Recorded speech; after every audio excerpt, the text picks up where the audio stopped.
So much for hanging out with us. This is Barb Stanton rolling through the day. Well, we've been looking forward to this interview, and our guest this hour, she's really done some amazing things in a short time. Many folks said, Meg who? Where did she come from?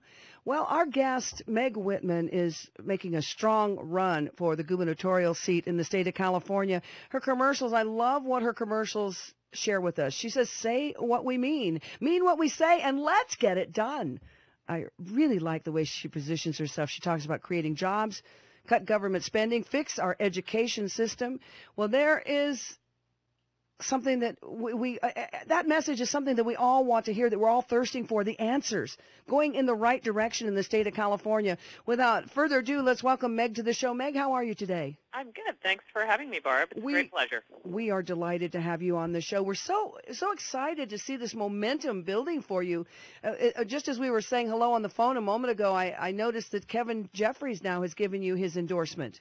He has. I was delighted to have Kevin come on to Team Whitman. He's a great individual, and I know he's going to be a great supporter. So that was big news today. And then yesterday, John Kupal and the Howard Jarvis Taxpayers Association. That's a big endorsement.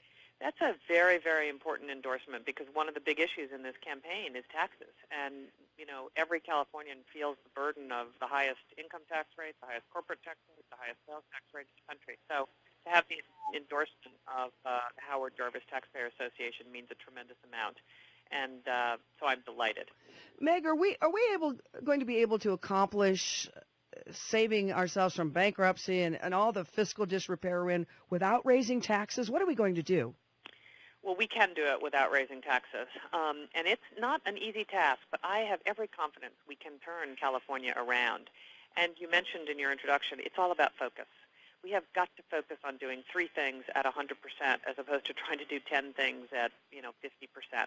Because I think if you go to Sacramento with too broad an agenda, you'll be stymied at every turn.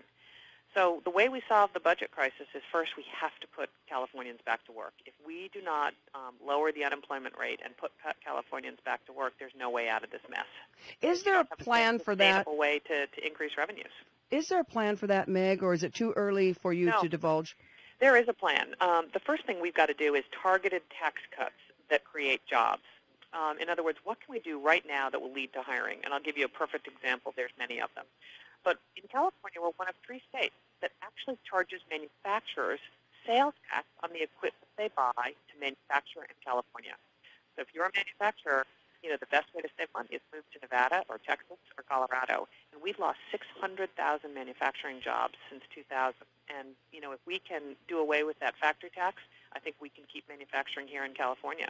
Do you think our legislators, you can bring them together to allow that to happen? I mean, Tony Strickland said it's Groundhog Day, and we see that day after day, nothing gets done in Sacramento. In many respects, this is all about leadership. It all starts with leadership. Strong leaders, paint a vision for what's possible and inspire people to work together to change how things are done.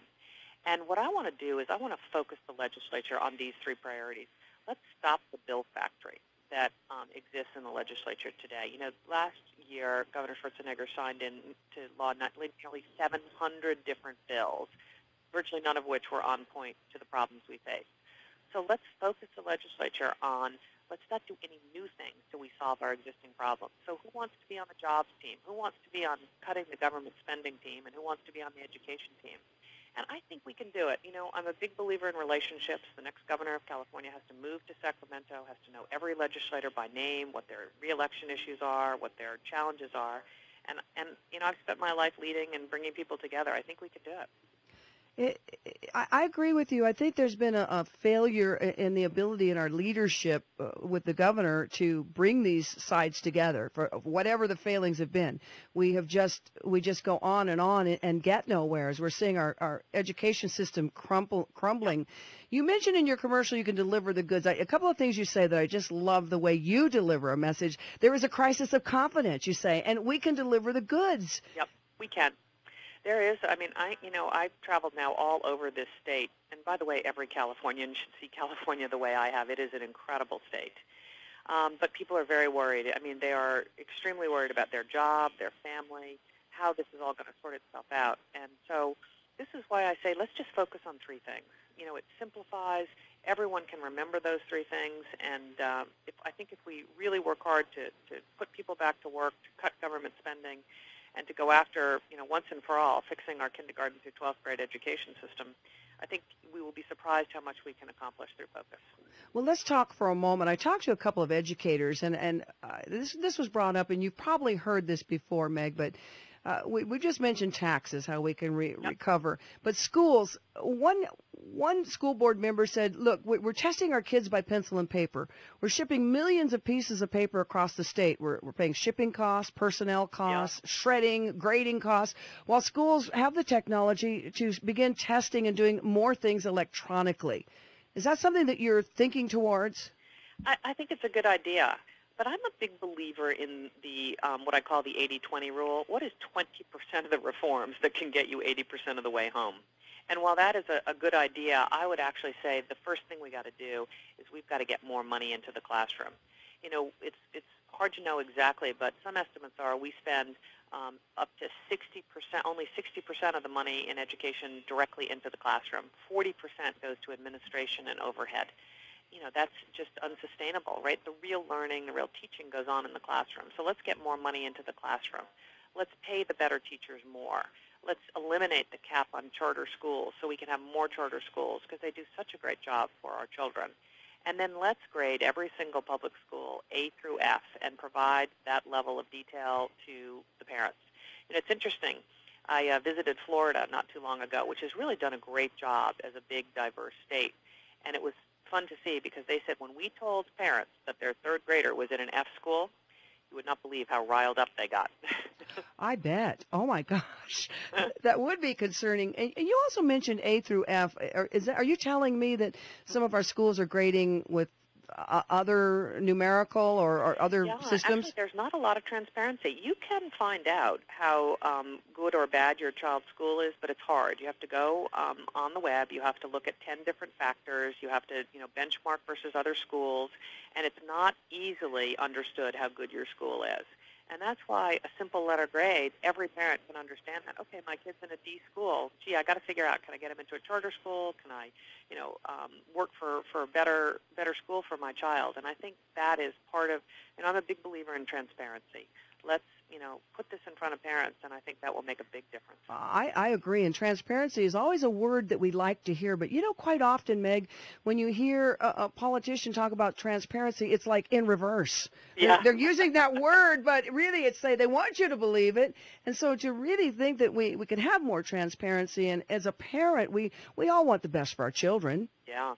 Let's talk about, here's another thing a school board member had said to me this morning. Administrators, they said there's just too many in the state. There's too much bureaucracy, too many layers. Is there something we can do in that way? And that might be, saving money, but is that something you've thought about? Yeah, we absolutely have to get more money into the classroom, and that means we have to strip away the layers of bureaucracy. We've got to be much more efficient in the administration and the overhead on how our schools are run. And there are many good administrators, and many are well-intentioned, but we are not doing the job by our children. And so we've got to change the way we do things. I often say the definition of insanity is doing the same thing over and over again and hoping for different results. That's like counting your pennies, and it's the same. Here. And I think we can change the trajectory of our public school system. And we absolutely must, because if we don't, we're going to end up with a second-rate workforce in a second-rate state, and we're going to lose our innovation edge that has been the hallmark of California. It makes so much sense. And as we're talking about these critical issues, the jobs that are needed, if we don't create the jobs we mentioned early on, there's nobody paying taxes. People aren't working. There's no incomes.